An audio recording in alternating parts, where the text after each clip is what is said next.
सावन के आते ही देवगढ़ गांव में मानो जान आ गई। भीषण गर्मी के बाद हुई इस बारिश ने गांव वालों की आंखों में चमक ला दी। इसी गांव के चौराहे पर तुलाराम की किराने की दुकान थी, जो गांव की चौपाल थी। शाम ढलते ही बुजुर्ग वहां जमा होते, चाय की चुस्कियां लेते और तरह तरह की बातें करते। इस गांव में ना तो कोई ढाबा था, ना कोई ठेला, सिर्फ थी तो तुलाराम की किराने की दुकान, जिस पर बिस्कुट चाय ही मिलती थी। आओ रेणु काका, आज की चाय में इलायची डाली है। बारिश का मौसम है, ठंडी हवा चल रही है। अब चाय पीने का मजा ही अलग है।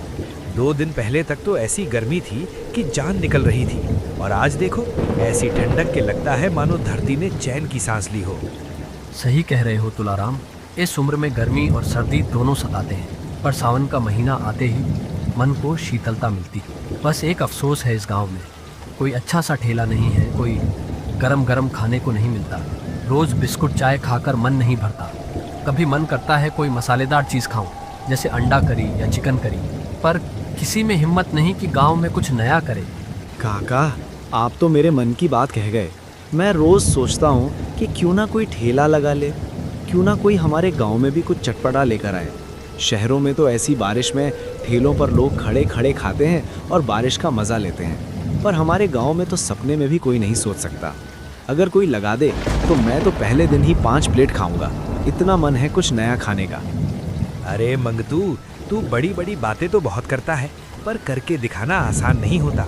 ठेला लगाने में पैसा लगता है, सामान लगता है, और सबसे बड़ी बात हिम्मत लगती है। क्या पता कल क्या हो, कोई खाने आए या ना आए। हमारे गांव में आज तक किसी ने कोशिश नहीं की, सब घाटे चलिए डरते हैं। तुम हमेशा नकारात्मक क्यों बोलते हो? अगर किसी में हिम्मत होगी तो करके दिखाएगा। मेरा तो कहना है कि जो कोई ठेला लगाएगा, मैं रोज शाम को आकर गरम गरम खाऊंगा। तभी दूर से एक आवाज आई, लोहे के पहियों की कराहट जैसी। सबने मुड़कर देखा। बारिश की फुहारों के बीच एक युवक भीगता हुआ और एक ठेला धकेलता हुआ चौराहे की तरफ आ रहा था। उसने चौराहे के पास खाली जगह देखी और अपना ठेला खड़ा कर दिया। उसने 2 बड़े बड़े छाती लगा दिए और एक टेबल रख दी। उसकी ठेले पर लिखा था, गर्मा गर्म अंडा करी। अरे ये क्या हो रहा है? कोई नया आदमी हमारे चौराहे पर ठेला लगा रहा है। देखो तो, ये हमारे गांव का तो नहीं लगता। चलो रेणु काका, चलो देखते हैं कौन है और क्या बेच रहा है। अरे वाह, हमारी बात रंग लाई। देखो मंगतू, तेरी बात पक्की हो गई। आज तेरी पहली प्लेट मेरी तरफ से। चलो सब चलते हैं। इस नए युवक का स्वागत करना चाहिए कि उसने हिम्मत की और गांव में कुछ नया लेकर आया। जी काका, मैं तो पहले ही तैयार हूँ। देखते हैं क्या बनाता है, कैसा स्वाद है, और सबसे बड़ी बात मसाला कितना है, क्योंकि बिना मसाले के तो खाना फीका लगता है। सारे लोग ठेले के पास आ गए। रवि ने सबको देखा और तुरंत दोनों हाथ जोड़कर नमस्ते की। उसके चेहरे पर मुस्कान थी, पर थोड़ी घबराहट भी। ये उसका पहला दिन था और वह चाहता था कि सबको उसका खाना पसंद आए। राम राम रेणु काका, मेरा नाम रवि है। मैं पास के ही डेरा से आया हूँ। मुझे पता चला कि देवगढ़ में कोई ठेला नहीं है, कोई गर्मा गर्म खाने को नहीं मिलता, तो मैंने सोचा कि क्यों ना कोशिश की जाए। मैं अंडा करी और गरम चपाती बेचता हूँ, साथ में मेरी घर की बनी स्पेशल चटनी भी है। मुझे पूरा भरोसा है कि आप सबको मेरा खाना पसंद आएगा और आप बार बार आएंगे। बहुत अच्छा बेटा, तूने हिम्मत की है। पर बता, तेरे पास क्या क्या है? सिर्फ अंडा करी या कुछ और भी?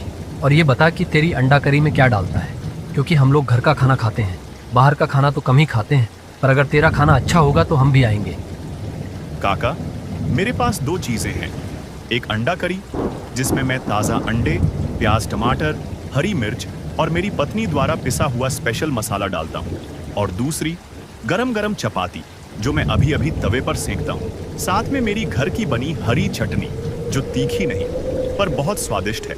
एक बार छक के देखिए, आप खुद कहेंगे कि ये तो बड़े होटलों से भी अच्छा है। चल बेटा, हमारी 1 प्लेट लग। मैं आज से बोल रहा था कि जो ठेला लगाएगा मैं उसका पहला ग्राहक बनूंगा। मंगतू बैठ जा, आज मैं तुझे खिलाता हूँ। देखते हैं इस भाई की अंडा करी में कितना दम है। रवि ने तेज आंच पर तवा गर्म किया।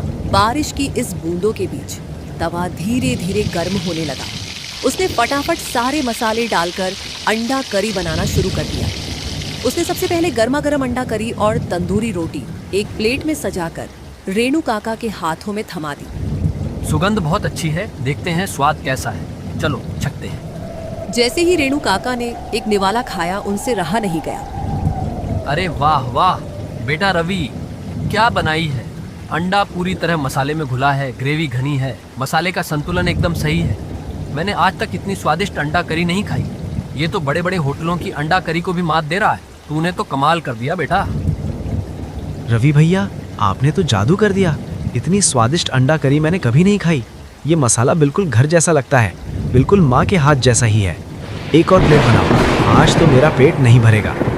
जब दोनों इतनी तारीफ कर रहे हैं तो मुझे भी चखना पड़ेगा। चलो रवि, मेरे लिए भी एक प्लेट रख दो।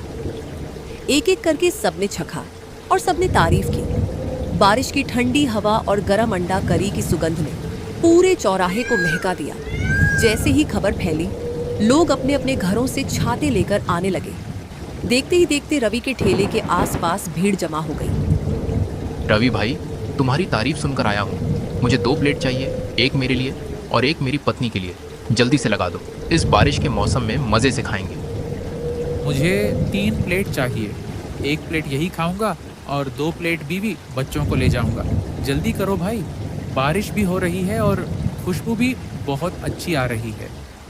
बेटा, मैंने सुना है तू बहुत अच्छी अंडा करी बनाता है। मुझे 1 प्लेट देना, पर थोड़ी कम मिर्च डालना, क्योंकि मुझे तीखा कम पसंद है।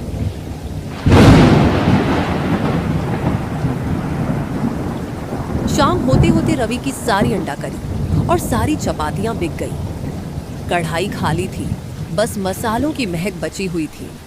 रवि ने सामान समेटा और घर की तरफ चल दिया, लेकिन बारिश लगातार हो रही थी और बिजली भी कड़क रही थी।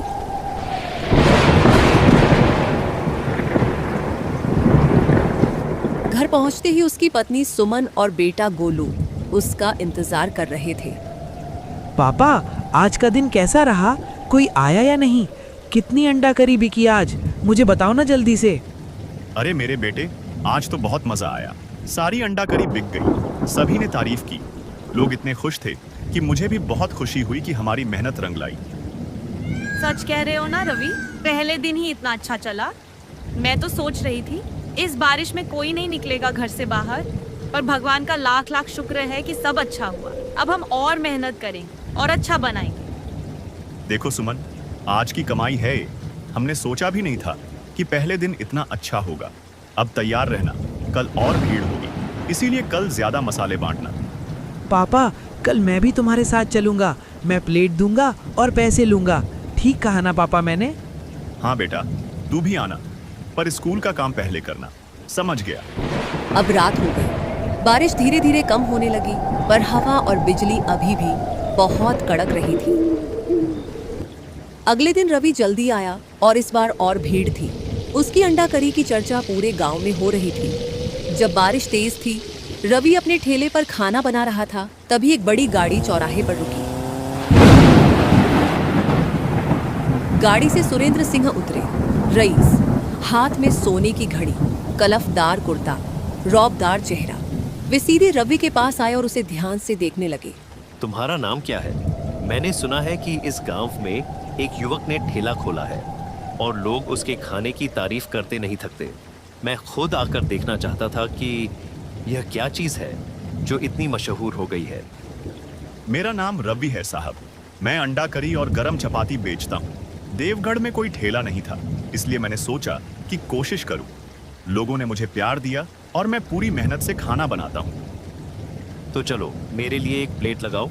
मुझे खुद चखना है, क्योंकि जब पूरा गांव किसी की तारीफ करे तो उसे चखना ही चाहिए।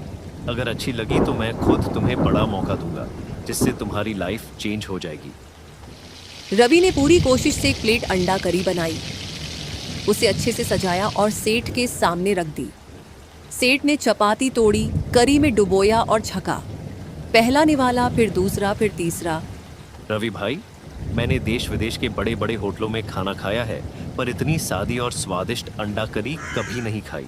तुम्हारे हाथ में वो हुनर है कि बड़ी बड़ी होटल के पास नहीं। ये सुनकर रवि बहुत खुश हुआ, मगर बात कुछ और ही थी। मैं तुम्हें एक बड़ा ऑफर देना चाहता हूँ। मेरे साथ शहर चलो। मैं तुम्हें एक बड़ा रेस्तरां खुलवा दूंगा, जहाँ तुम्हारी अंडा करी और भी मशहूर होगी। तुम्हें अच्छी कमाई होगी, मान सम्मान मिलेगा।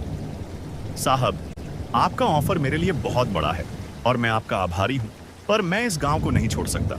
इन लोगों ने मुझे पहले दिन से ही इतना प्यार दिया, इतनी दुआएं दी कि मैं कभी इन्हें छोड़ नहीं सकता। मुझे माफ कर दो, ये मेरी मजबूरी है साहब। लेकिन रवि भाई, शहर में तुम्हारी कमाई कई गुना ज्यादा होगी, तुम बड़ा नाम बनाओगे। क्या तुम सच में इतना बड़ा मौका छोड़ने को तैयार हो? साहब, पैसे से बड़ी चीज होती है अपनापन नहीं। मैं अगर शहर चला गया तो ये लोग क्या करेंगे? इन्हें कौन खाना देगा? मैं यहाँ रहकर इनके साथ खुश हूँ, मुझे और कुछ नहीं चाहिए। सुरेंद्र सिंह चुप रहे। उन्होंने रवि की आंखों में सच्चाई देखी और फिर मुस्कुराए। रवि, तुम बहुत बड़े इंसान हो। मैंने आज तक किसी को ऐसा जवाब देते नहीं सुना था। तुमने दिखा दिया कि सुकून और अपनापन पैसे से बड़ा नहीं होता है। मैं तुमसे एक वादा करता हूँ, मैं इसी गांव में तुम्हारे लिए एक पक्का ढाबा बनवा दूंगा। जमीन में खरीदूंगा, ढाबा में बनवाऊंगा, पर उस ढाबे के मालिक तुम होगे।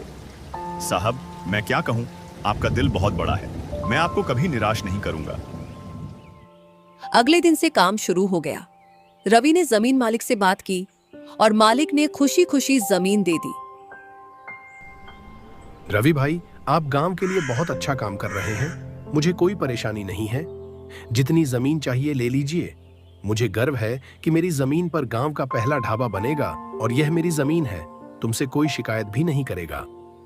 धन्यवाद काका, आपने बहुत बड़ी मदद की है। जब ढाबा खुलेगा तो आपको पहली प्लेट मुफ्त खिलाऊंगा। कुछ दिनों बाद ढाबा पूरी तरह बनकर तैयार हो गया। आसमान में बादल भी छाए थे मगर पानी नहीं बरस रहा था। सुरेंद्र सिंह भी आए थे। उन्होंने रिबन काटा और ढाबे का उद्घाटन किया। आज देवगढ़ गांव को अपना पहला पक्का ढाबा मिला है। ये सिर्फ रवि की मेहनत नहीं, बल्कि इस पूरे गांव का प्यार है जिसने इसे आकार दिया है। मुझे गर्व है कि मैं इसका हिस्सा बन सका। रवि, इस ढाबे को ऐसे चलाना जैसे अपना घर हो, क्योंकि ये अब सिर्फ तुम्हारा नहीं, पूरे देवगढ़ का है। रवि बेटा, जब तूने पहली बार ठेला लगाया था तब नहीं सोचा था कि ये दिन देखूंगा। तूने दिखा दिया कि अगर दिल में हिम्मत हो तो कोई मंजिल मुश्किल नहीं। ये ढाबा अब हमारे गांव का गौरव है। रवि भैया, अब हम रोज 2 प्लेट खाएंगे, क्योंकि इस बारिश में अंडा करी खाने का मजा ही कुछ और है। अब हमारा पक्का ठिकाना है। आज तो मैं 4 प्लेट खाऊंगा, क्योंकि मैंने आपको पहले दिन से सपोर्ट किया है। आप सबका बहुत बहुत धन्यवाद। आपके बिना मैं कुछ भी नहीं। ये ढाबा सिर्फ मेरी नहीं है, पूरे देवगढ़ की है। जब तक जान है, आपको गरम गरम अंडा करी खिलाता रहूंगा। उस दिन के बाद पूरे गांव के लोग रवि की अंडा करी खाने आने लगे। रवि का ढाबा पूरे शहर में मशहूर हो गया।